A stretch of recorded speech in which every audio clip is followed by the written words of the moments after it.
Today I thought I would talk about, I was listening to a teacher yesterday, and she was talking about how, like, we create our own destiny.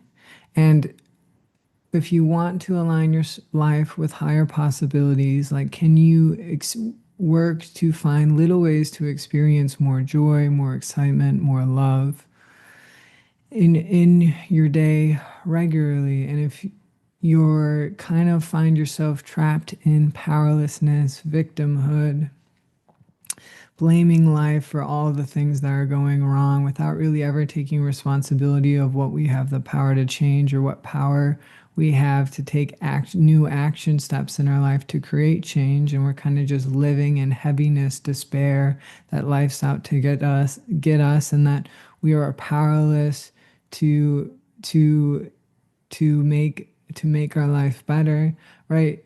It essentially attracts us to lower possibilities for our life. And what she was teaching, there's a ton of truth in that. And we do create our destiny, and we, depending on how we are taking care of our body and how we are finding joy, love, and excitement in the mundane, in our day to day, whether that's listening to a song we really love, and or maybe instead of like watching TV at night, we buy a $50 instrument and mess around with that and express some of our heart energy, and it helps us feel a little bit more alive. Or maybe it's just, and instead of like coming home and smoking weed, I go out and I go for a walk, or I jump in a lake, and I get to experience like what makes life so beautiful and special by like going to spend time in nature, or listening to what my heart might want to express, or making myself a really delicious meal. And when we can do that, we're going to feel better, and we're going to attract greater relationships. We're going to attract greater career possibilities, or start to become more curious about what would be a career opportunity that actually fills us up with the greatest alignment and passion. And I think the little nuance to what she was teaching that wasn't really mentioned in the video is that sometimes life is going to give us a lot of hardships and challenges, or going to give us a challenge that we feel absolutely powerless to change. Whether that's we've been in a long-term relationship and we're super codependent, and we have really strong people pleasing tendencies, and we feel powerless to like disappoint our partner and tell them, hey, like, I've come to the realization this relationship's no longer working. Or whether we just feel powerless to maybe change our financial situation, or feel powerless with the disease or health symptoms we might be having in our body. And we might be just experiencing a lot of hardship and challenges that push us actually into a victimhood mindset of, I'm powerless to make changes, life is out to get me, and we start blaming life. And that those hardships and challenges aren't it aren't necessarily causing you to attract lower possibilities for your life. The nuance of this is sometimes life is going to give us really hard challenges that really push our edges, that and kind of throw us into the deepest depths of our pain, as a way of kind of stirring up the mud at the bottom of the lake that we are. And as the mud gets stirred up, some of it comes to the surface, and we start to become aware of more aware of, because our powerlessness, our victimhoodness, our blaming life gets, or blaming others for why our life sucks.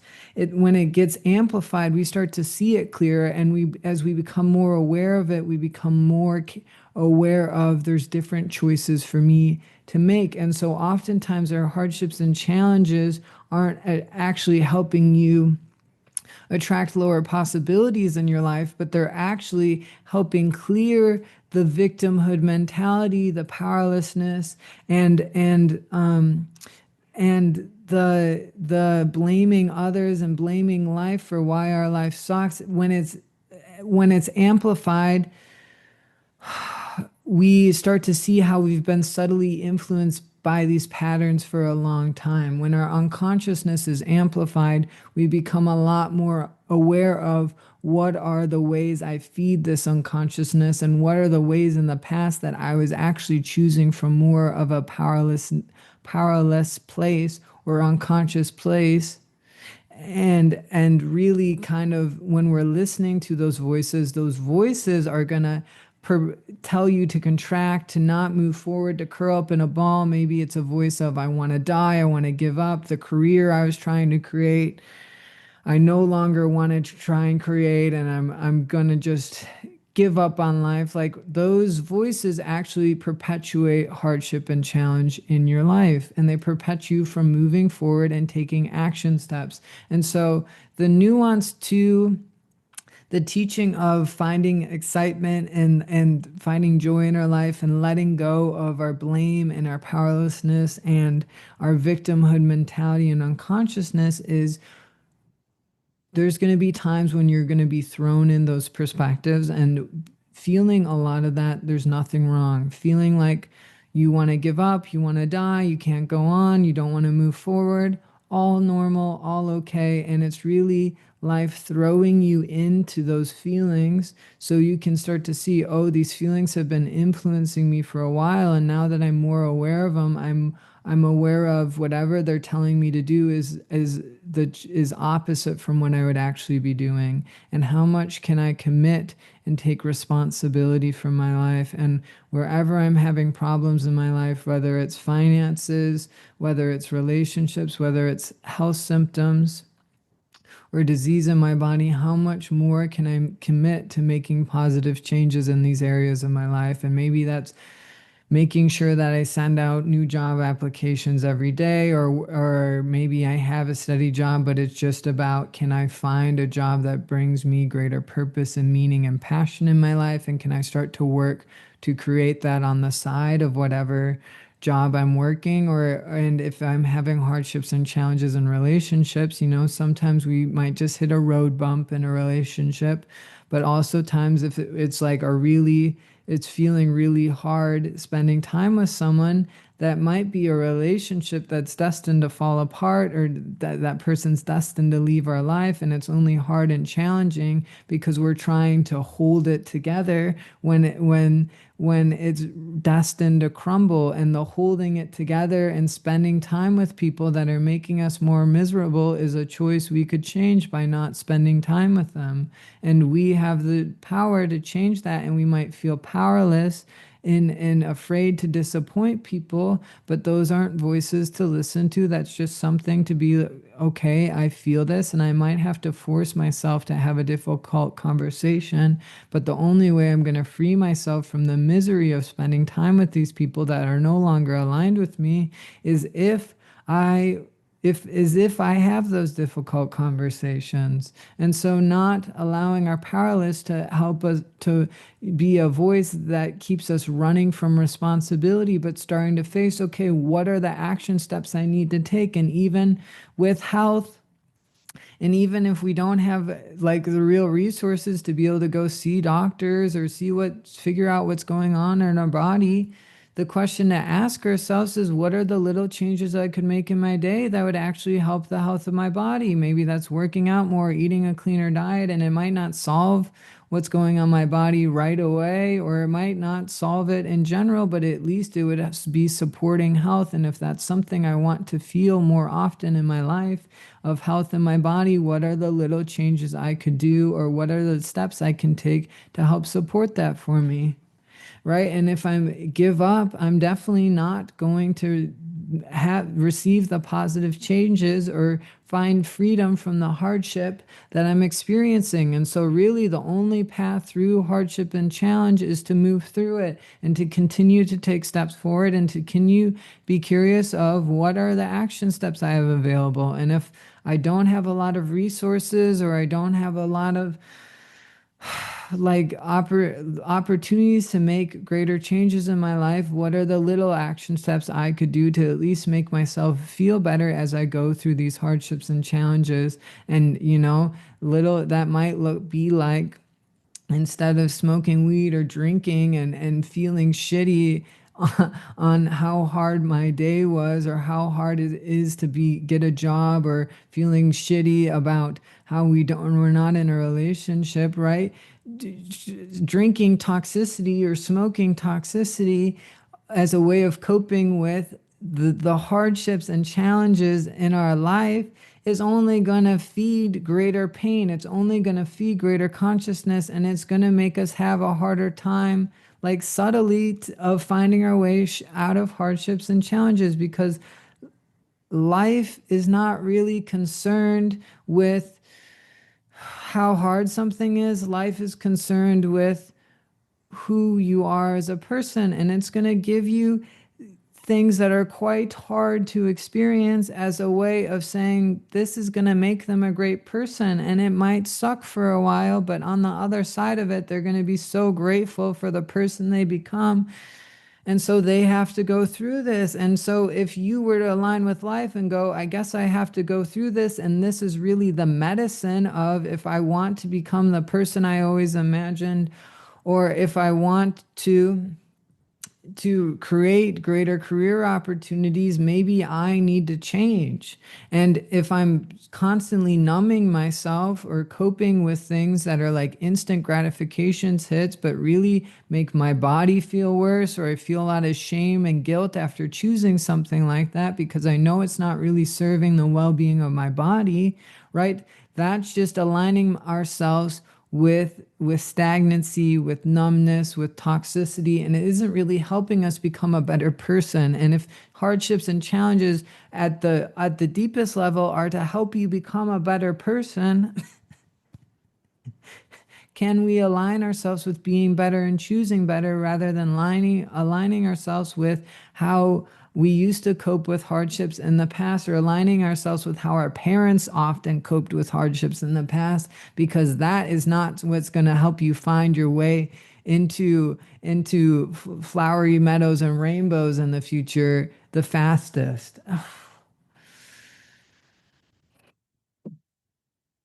And really, your hardships and challenges are your greatest gift when you're willing to grow from them.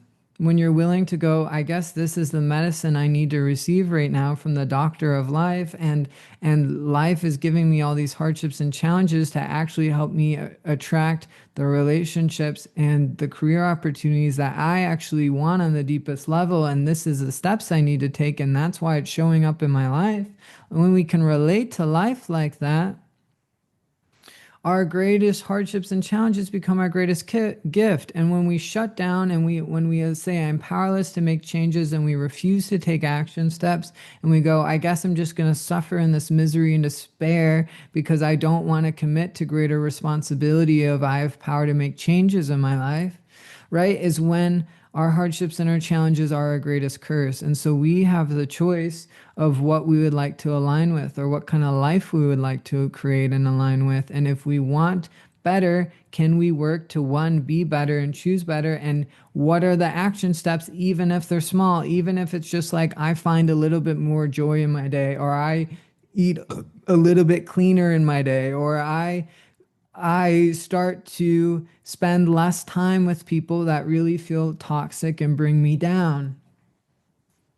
And when we do that, we're going to start to feel better, and it will give us the better feelings we need to be more courageous in taking action steps forward that might be a little scary right now, or might be a little where we go too hard of a conversation to have, or too hard to continue to move forward and sending out job applications, or whatever we're really struggling with. And I'm looking for a job right now. So if you're struggling with job or finances, I feel you, because it is hard. It's hard.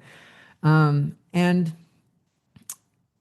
the last thing I kind of wanted to wrap up on was around passion and finding excitement. And I went camping over the weekend, and I was watching a fire. Like, we built a fire, and I was watching it, and I was thinking about the fire as as kind of like maybe a law of manifestation. And the law is that the bigger of a fire I build in my life, as the more I focus on what brings me passion, excitement, and joy, the more the like twigs and sticks on the edge of the fire pit or sticking out of the fire pit, like the parts the parts that are in the fire are going to be burned away, and those twigs on the outside of the fire pit are going to collapse in.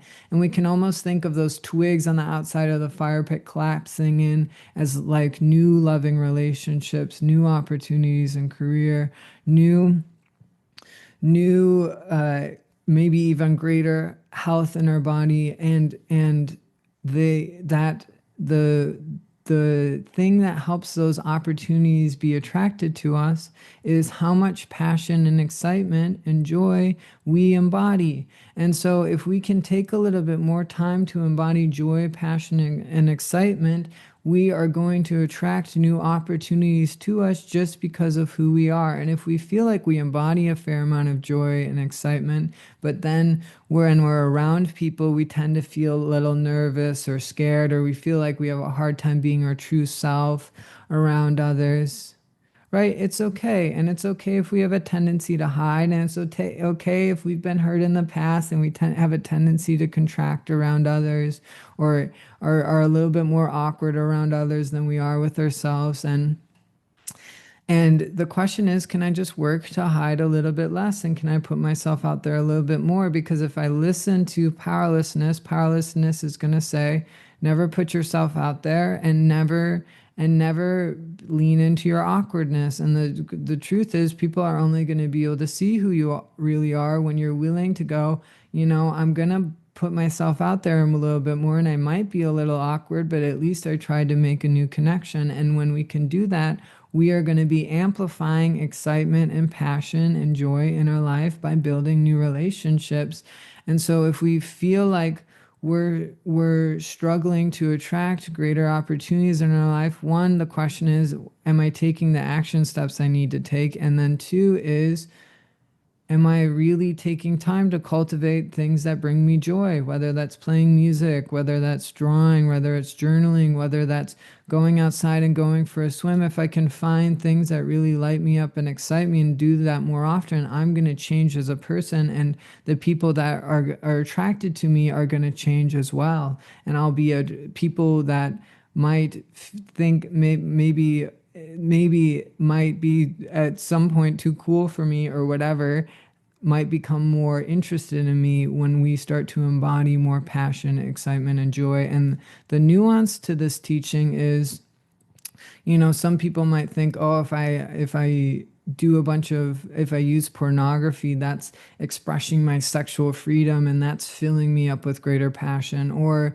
another distorted way of thinking it is, oh, if I have a bunch of casual physical intimacy with people, that's expressing my passion and that's building greater passion and joy within me. But I think the way to really like have a lot of passion in our life is to not give our time and attention to people that really are taking passion away from us rather than amplifying our passion. And so like thinking about the relationships I have, especially like your closest relationship or romantic relationship, should be amplifying the thing you are most passionate in your life, whether that's music, whether that's engineering, whether that's like being a poet, or whatever you really find to really bring you life. And if those relationships feel like they're taking away from your passion rather than helping you find greater depths to express your creativity, they're probably a relationship that isn't really serving you and is actually taking away from you creating what you actually want to create in your life. And we're all going to have to be discerning of, is this true for me, or is the relationship I have actually serving my greatest passion? And sometimes we might find a relationship where we tend to like soar and we're a beautiful butterfly, and the other person maybe isn't really into the same things we're into, but they're very grounded and they actually help balance us out in a really beautiful way. And so it doesn't mean that just because my partner doesn't do the things I do, that or is passionate about the same things I'm passionate about, that the relationship won't work. But oftentimes where one person flies and another person is an anchor, the question to look at is, am I growing? As I'm growing, is my partner growing with me? Or do I feel like I've spent months growing and I'm kind of starting to leave my partner behind in a lot of ways, and they aren't really keeping up with me, and they're kind of holding me back with their misery or dread or how they express themselves, where I tend to be a lot more positive, joyous, and am growing a lot quicker than this person.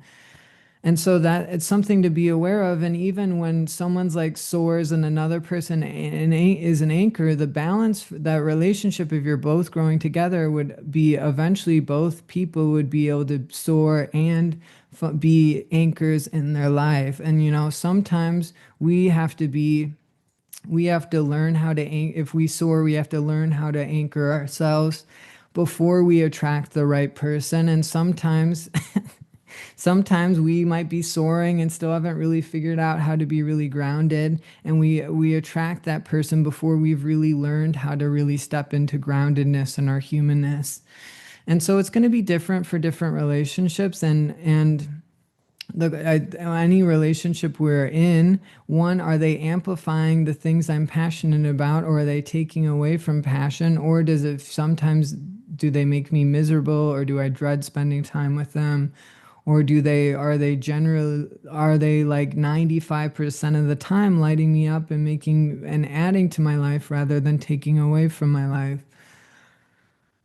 And and when I'm thinking about, whether I'm in a relationship or not, if I'm someone that's very grounded, can I start to become more curious and expressive, and find different ways to be more positive and joyous, rather than just constantly always focusing on responsibility and the things I need to get done, right? Making a little bit more time to express the feelings of my heart, maybe even listening to a little bit more things that expand my awareness and help me think, have deeper thoughts, rather than just the things that are going on in my mundane day to day. And if I'm someone that soars, can I start to really embrace my humanness and really start to step into what are the action steps and responsibility of things I could take greater responsibility of? And can I work to create the life I want to live, rather than constantly just living in beautiful self-expression while ignoring my humanness in my life? And so when we're thinking about relationships, and we're thinking about are attracting greater opportunities to us, the question is, how am I using my passion? And am I fine instead of watching TV at night, instead of coming home and drinking or smoking weed, can I find ways that fill me up with a greater little bit more joy and more excitement to be alive, whether that's going to do a yoga class, maybe just going for a walk outside instead of turning on the TV, or maybe that's buying, like starting to really practice poetry or drawing, or buying a $50 instrument and starting to play that sometimes instead of turning on the TV or smoking weed. And when we can do that, we're going to start to feel better. And when we feel better, we're going to be a different version of ourselves and opportunities in our life. And when we're thinking about relationships, we go, is my partner growing with me, or am I outgrowing them? And do they feel like they match me and amplify my greatest joy and excitement, or do they oftentimes feel like they're taking away my greatest joy and excitement? And when we can start to relate to life from these perspectives, is when we actually become people that can manifest the version of ourselves we've always wanted to become, and the careers we've always wanted to become. And I just want to say, if we learn to love ourselves as we are, we often are the person we've always wanted to become, right here, right now. And thinking it's in a future time, while you're always going to become better, right? It is the love, and I am enough as I am, and finding joy as in today that actually makes us go, maybe I can let go of my constant tendency to work and fix on myself and can actually just be grateful for who I am in this moment and the joys life all the joys that are here in life, because there's always something to celebrate. There's always something to be excited about when we're willing to just focus on being the best version of ourselves and focus towards growth rather than listening to the parts of ourselves that want us to shut down, be isolated, to hide, and to not move forward in our life. And if we feel those thoughts and even listen to those thoughts sometimes, it's okay. It's not about getting it perfect. It's just about trying your best. So I hope that helps. Thank you for listening, and bye.